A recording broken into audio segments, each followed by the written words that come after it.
Hello, everybody, and welcome to episode number 13 of Tell Your Story, my series where I find people who have stories that have inspired me and I think other people need to hear. This entire series is based after my book, Stories from Web, and just the power that every single body, every single person has a story to tell, and that all of us need to be brave enough to get out there and share our stories with others as we see how our stories impact others and let everybody see that they are not alone in what they're going through. I'm so excited this week to have my special guest, Don Vu. Don, thank you so much for coming on with me this week. No, thanks for having me. So, Don, tell for the people who may not know who you are or what you do, kind of introduce yourself just a little bit. So, I'm Don Vu. I'm a elementary school principal, near Sacramento, California, in Antelope, in the Dry Creek Joint Elementary School District. And I've been doing this for quite a while now. This is my 25th year in education.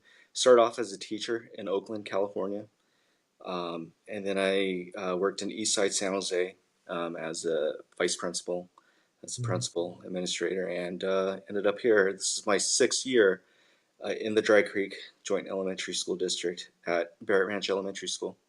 I didn't realize you've been in education for 20 something years. Wow. It's been a long time. So, Don, you and I met by being on the Scholastic Principal Advisory Board, and I got to hear you share a little bit about some of the innovative things you were doing at your school. But I also got to spend a little time with you at the ILA conference in Austin this year, and I've been impressed by your work ethic and by the things you're trying to do on your campus. But then also to have brief glimpses of your story and where you come from has just been very powerful as well. One of the things I wanted to start with chatting about tonight was you and I kind of briefly talked about how you come from an immigrant family. So, kind of give us a little bit of background of that journey and what that means. Okay. More specifically, I come from a refugee family, Okay. and I was born in Vietnam, Saigon, Vietnam, Saigon, which is known as Ho Chi Minh City now. Um, we left Vietnam before the fall of Saigon, like a few days before the fall of Saigon in April 1975. And my parents, they brought myself, my younger brother, who was a few months old, and I was almost 3, 2 years old, almost 3, and they're my two grandmothers and my cousin, and we we went to we ended up in Camp Pendleton, San Diego. And my parents, it's really interesting because I got a chance to talk to them about their experience um, coming over to America, and they thought that they were only going to be gone for about a month. So they Um, left everything behind. Um, they didn't bring a suitcase. That was the first thing that my mom bought in America was a suitcase because she wanted to contain her things. And so, they ended up staying, obviously, mhm. uh, by not by choice, but because they had to. There was no other option, and but we were lucky because we were some of the lucky few who were able to come and start a new life in America. My parents ended up, my family ended up in Northern California, where we eventually made roots and stayed. But we had some really interesting conversations because their experience as immigrants, newcomers to America, little things that I just, we take for granted Uh-huh. in America. For example, I asked them what things that really stuck out with them when they first came to America, and one thing was my mom said, well, one thing was the supermarkets. The supermarkets were just they don't have supermarkets in Vietnam, at least back then. Right? Everything was you go to the market in the morning and you get your food, and then you cook it, and then you go to the market the next day. Right? Supermarkets, they were just amazed. They're clean, and they Uh-huh. had needed, and that was like a cultural shift for them. The other thing was that white people worked. Right? You don't think about this, but back then in Vietnam, all the white people were either Americans or French, and they were supervisors. And so when my mom, she got a job at Safeway, You guys have Safeway down in Texas? I don't know if you do. I don't think not anywhere near me, but I know what Safeway is. Yeah, yeah. So it's it's a grocery store chain, and so my mom worked as she started as a person who got the carts and bagged groceries, and she was amazed that there were white people working next to her bagging bagging shopping carts and all that. So it was really interesting to hear that perspective.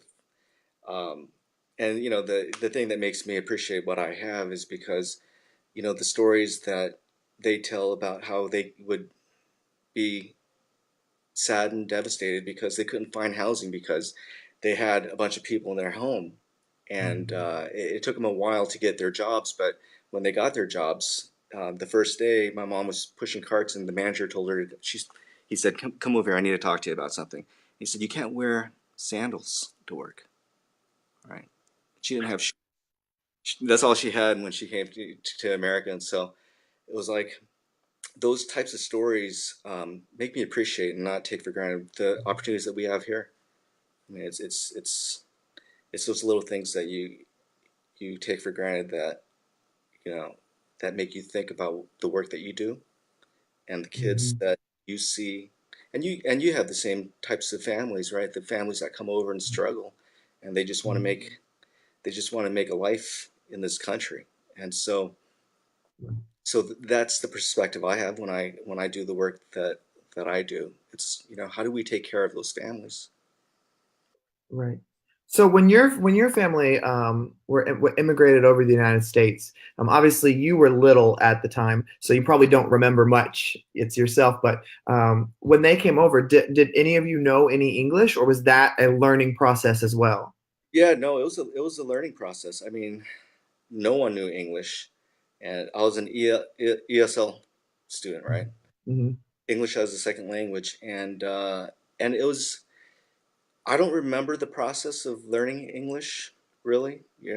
I I don't. I just remember that I learned a lot of my English through my friends, Hmm. through TV, through watching TV and like some of the cultural stuff too. I mean, that Right. was a big shift because, although we were in America, we definitely did not feel like Americans Mhm. at that point in time, right? My parents never went to any of my school activities. They never went to PTA because they didn't speak the language, and they didn't feel like they had a place. Um, and it was pretty much my whole school career growing up that I felt that way because my parents were of the mindset of, okay, well, you know, school will take care of you. Mhm. We'll support you at home. We'll make sure that you know everything you need. But we just don't have. They just didn't feel comfortable culturally and linguistically, really. So, sometimes growing up, kids who immigrate in, they feel like they have to distance themselves from their heritage so that they can assimilate easier into the crowd that they're with. Did you find yourself running into that as well? Oh, sure, sure.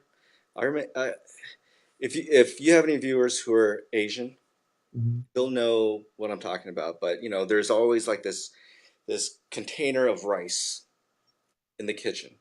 There's Mhm. always that rice cooker somewhere in the kitchen. And where I grew up, I joke about this, but my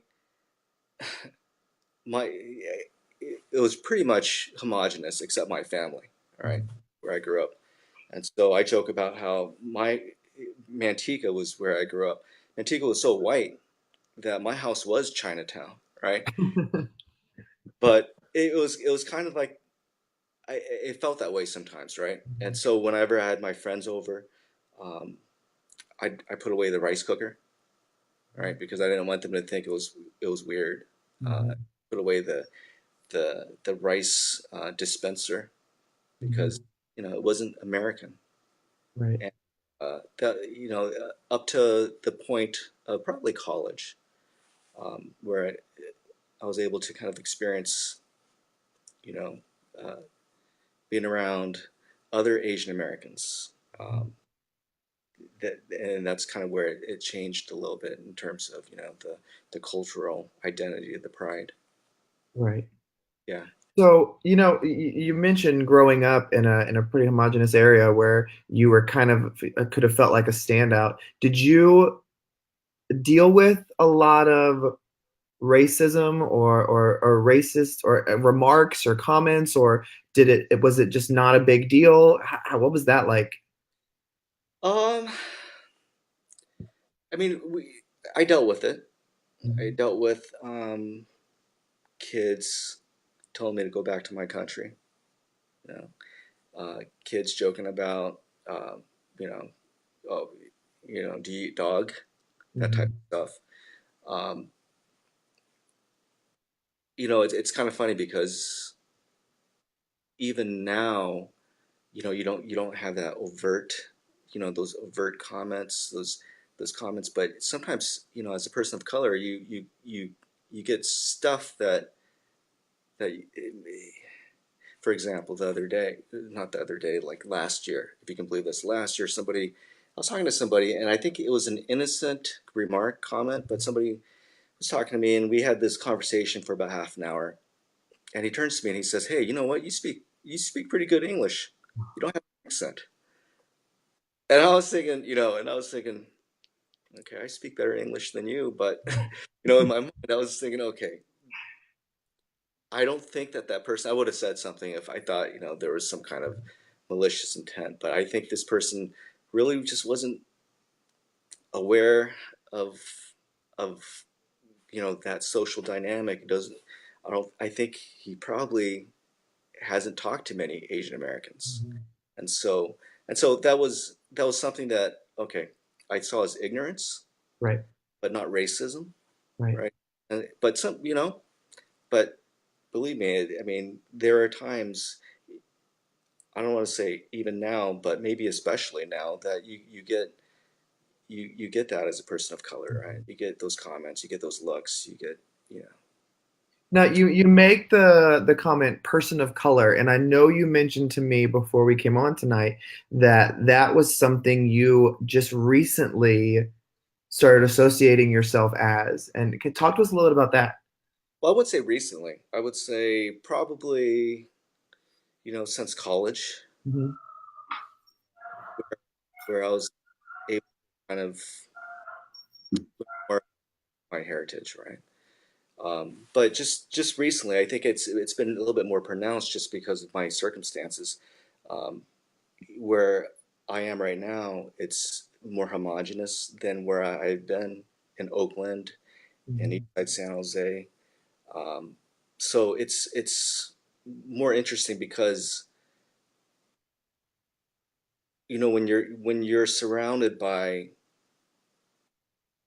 a different type of community, and it's a great community, Mhm. but I think it's a community that is less diverse Mhm. in the area where I'm at. It sometimes it highlights, you know, the fact that you are the diversity, Mhm. you know, and so there are things that I've seen, things that are issues, especially in a school, and it's not just a school, but in a community where we do have some diversity. We do have, where the school I'm at, we have half of our white kids are from Russia or the Ukraine, Uh-huh. right? They're English learners. So half of my students are English learners. And then we have a bunch of kids from, Mexico, um, from the Eastern Europe. Um, so a lot of immigrants that I see right now, that, it's kind of interesting because they are going through pretty much the same thing that my family went through, right?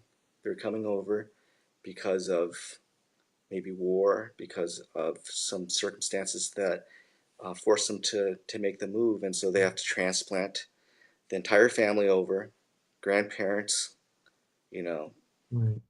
kids, babies, and they're just trying to make it in the world. They're just trying to contribute to society, and they're trying to have their kids be successful and have a brighter future. I mean, that's kind of what we want. And so from that, I think from that perspective of my experience as an immigrant, as a refugee, um, I mean, I think I know that's why I'm here. You know, that's why I do the work that I do. It's because I want to make sure that they know that they have a place in our community, in our school, that they have the support of the adults here, so that their children can be successful, can be whoever they want to be. You know, in this. Do you share the story of you being an immigrant and a refugee to kind of connect with those families in different ways and may allow them to maybe feel more of an opportunity to be vulnerable and honest with struggles they may be having? Oh yeah, yeah. I mean, that's the first thing I say in our English learner parent committees, right? That I was an ESL student. I Mhm. had to learn English as a second language. My parents were refugees. You know, my parents came to America with, I think, $50 worth of stuff, and they were lucky enough to be supported by good Americans, good people who took them in, who gave them jobs, and that's what we're trying to be, right? We're trying to be the good Americans. We're Mhm. trying to take them in and give them what they need to be successful. Right. So, and if you don't want to answer this question, you can totally tell me that I don't really want to talk about that on camera. But, seeing a lot of what is um, very public conversation within our country right now. Here in Texas, anytime the conversation of a wall comes up, I mean, it's very personal to us that live here because that's where he's talking about build the wall is in Texas and a lot of the students I serve and things like that. Being a immigrant and a refugee yourself and hearing sometimes some of the comments made publicly about immigrants or refugees or that kind of thing, how does that affect you knowing that you probably feel like this is your home because this is where you've spent the majority of your life? So what kind of goes through your head and how does that affect you? Um, how does all the talk about the wall, about the national conversation about Mhm. immigration affect? Mhm.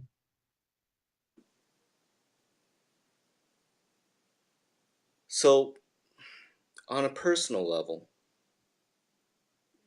I am most of the time frustrated when I hear, Right. you know, that rhetoric of, you know, uh, of really the rhetoric that of hate, of fear, um, because I mean, if there was a wall or if there were policies equal to a wall back in 1975, then I don't know where I'd be, right? I Right. don't know where my family would be, and it'd be kind of hypocritical of me to say, well, it might be okay to have that wall if I benefited from it, and you know I'm Mhm. closing off the American dream to others who are in the same situation as me, as my family, Mhm. decades ago. So on a personal level, yes, that's very frustrating to hear, and we have conversation. My wife and I have conversations all every night about this. I mean, it's kind of difficult to watch the news nowadays. On a professional level, I mean, it just kind of makes me feel like I need to do more, Mhm. right? We need to do more Mhm. to welcome the people, to ease their fear. I mean, I Mhm. remember, was it last year or the year before, when they were talking about uh, when all this started happening. I had some parents come up, and I'm sure you had Mhm. some. I'm sure, especially in your area, right, where that wall would be built. I had some parents in California who were concerned. They were like, should I bring my kid to school? Mhm. What would happen? I mean, those are legitimate fears. Mhm. And I'll tell you what, Todd, I mean, as a person of color, Mhm. and it might be kind of shocking to hear, but we always talk about, like, okay, so what happens? This is kind of the perspective that maybe some people might not have, but we talk about Plan B. Well, what happens if something dramatic happens where immigrants, refugees, um, are are not welcome? Mhm. So from that standpoint, it's like, okay, so what do we do? Like, where do we go? And so if you do talk to people who are immigrants, I mean, that's what the climate is right now. It's like, okay, even I, as a person who's been in America since I was 40 something years, Mhm. um, has to think about, and my wife who was born here, you know, we kind of have to think about, okay, so what happens in the back of our mind if something, and I don't think it's going to happen. I hope not, but historically, stuff like that has happened. You look at the Japanese internment camps, that stuff has happened, and you hear the same type of rhetoric now as you did back then. Well, it's funny because you talk about how, this is probably isn't going to happen, but it's in the back of your head. And it's like, that's one of the things that, like, I take for granted is that's not anything that crosses my mind. But you're right. The students I serve, we sense the fear and the uncomfortableness from families all the time. I tell people often, there was a big literacy night, Latino literacy night planned in our community Okay. right after the election. And when the night happened, there were no parents that showed up because a comment was made by a parent that went viral about how ICE was being called and the schools were working with them and all this stuff. And it was just that innate fear. And even in the book Stories from Webb, one of the teachers wrote about how she had a child who came into her class, and his family's from Cambodia. And he was just so downtrodden, and he said, "I think they're going to send my dad back.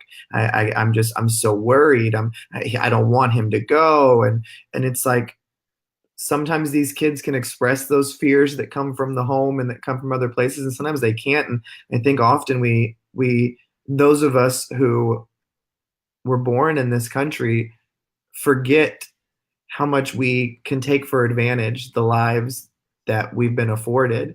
And, hearing stories about other immigrant families, hearing stories about other refugee families, really give you a new perspective of, it's not this crazy of all the criminals are trying to move into our country, and that's every immigrant is a criminal, or every refugee is a criminal. It's like, no, there's some. I mean, a refugee is exactly that. They're leaving something terrible and trying to survive and make a life. And that's the true definition of a refugee. And I think it's important that we keep having these conversations, because otherwise, when you don't talk about it, everybody just believes what they want to believe and nobody talks about anything. Yeah, yeah, no, I agree, and I think we should talk about it in schools, right? I Mhm. think we should talk about it, and it's not just for the parents and the students. I mean, you have colleagues who are affected by it, right? And so, you know, that I think a part of our job is to kind of to facilitate those discussions. I mean, the easiest thing to do is to really get to know people, right? Mhm. Like what you're trying to do is to to try to understand and learn about them, to let them tell you their story, Right. so that they feel like there's a place for them in the community, right, in your school. And that goes for teachers too. I Right. mean, we have color who probably experience things that um, they probably have experienced prejudice, Mhm. racism, and so they carry that with them into our schools, right? So how do we, you know, support them in that way? So, as an educator of color and being someone who has found great success in what you're doing and you enjoy it and you love it, do you still run into, and I don't know the answer to this, but do you still run into those experiences of just really racial prejudice and comments made by people who may not know you or people who think they know you or people who want to judge you based on the color of your skin or where you choose to live? Or do you still find yourself running into that even with the success that you've had? Professionally, no. No, and I think it's a little, and I've thought about this. I've had this conversation with my wife. It's like she experiences more, like in the community, Mm-hmm. than I do. And I think a part of it is also professionally because I am the principal, right? So I have the parents coming to me, I have the teachers coming to me, and they know who I am. So I don't get that. I don't get that, Mm-hmm. professionally. Out in the community, it's not so much overt racism, but we get that. We get that sometimes. And it's something I think it's just and maybe it's more so nowadays, Mm-hmm. you know, with the climate that we're in, with the fear that's being promoted Mm-hmm. in the country. But I think it's so to answer your question, I would say no. I don't get that in my face. Right.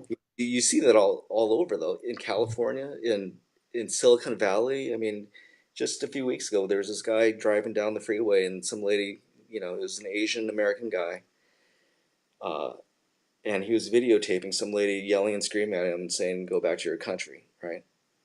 And this is in like one of the most diverse Right. places in America. So it's not just limited to certain communities. I think it's just everywhere. Now, and you still go back and visit Vietnam, right? You went this summer, didn't you? Yeah, went back this summer with So, did you, who'd you take?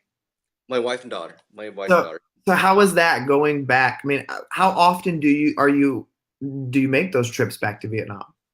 This was my second time going back. Okay, wow. I didn't realize that. Yeah, I went back about 20 years ago with a buddy of mine. We went backpacking, did the backpacking thing when we were young. And so this time my wife and daughter came in, my wife has never been. Uh-huh. And my daughter, she's only 9 years old. So it was fun. It was hot. So if you ever go to Vietnam, summertime, it's hot and humid. The food is great, right? And we were able to meet some of my wife's. It's really cool. My wife, her dad passed away about 15 years ago, and she was able to connect with two of her uncles and their families, her dad's brothers. She never met them before, but that was probably the highlight of the trip because she walked into the room of one of the uncles and saw him, and they're brothers, right? So he looks like her dad, Mhm. and she just broke down, and she had that moment that of kind of seeing a reflection of her dad in her uncle, and it's been 15 years, and so that, along with the fact that she was able to find a picture of him, Mhm. picture of her dad in this old uh, photo album that hadn't been opened in decades, but she Mhm. opened up the first page she opened up to was a picture of him as a young man, and so she took that home. But it was that was probably the highlight of Vietnam. But the thing that made the thing that kind of stuck with me um, was the fact that I felt really lucky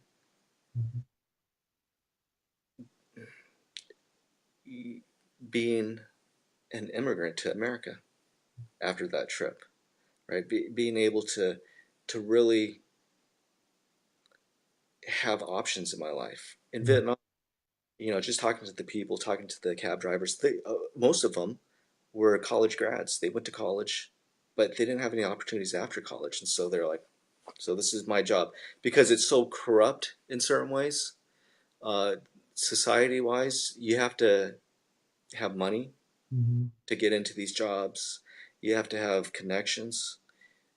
It's just not based on it's not based on your ability so much, right? In America, it's like, okay, you work hard, you go to college, and you will build a better future, most likely, right? For yourself, for your family.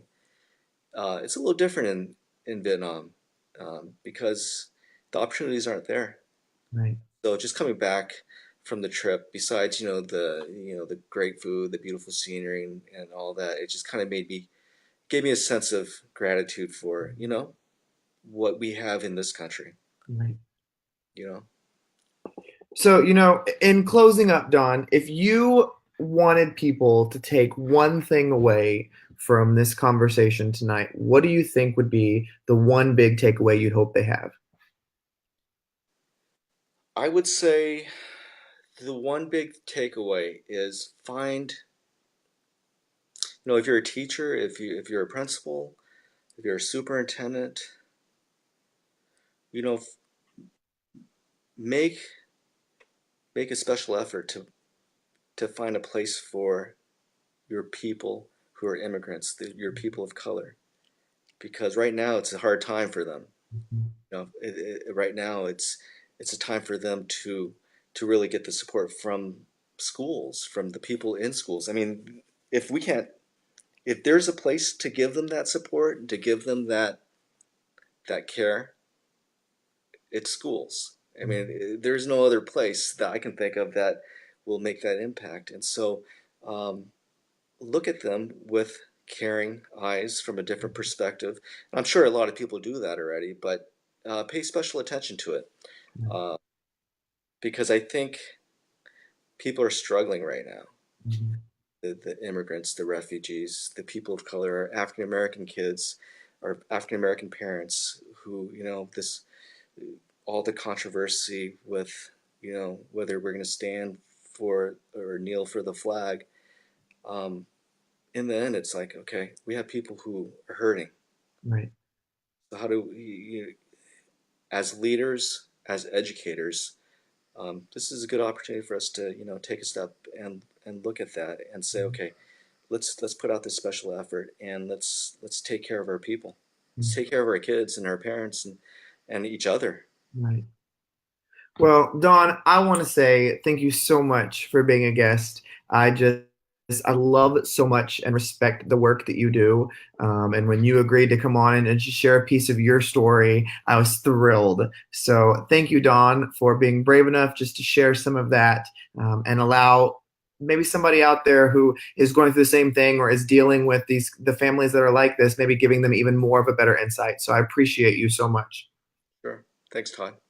And thank you, all of our viewers and listeners, for checking out another episode of Tell Your Story. Make sure you subscribe to us on iTunes or follow us on YouTube. Everybody, have a great night, and we'll see you next week.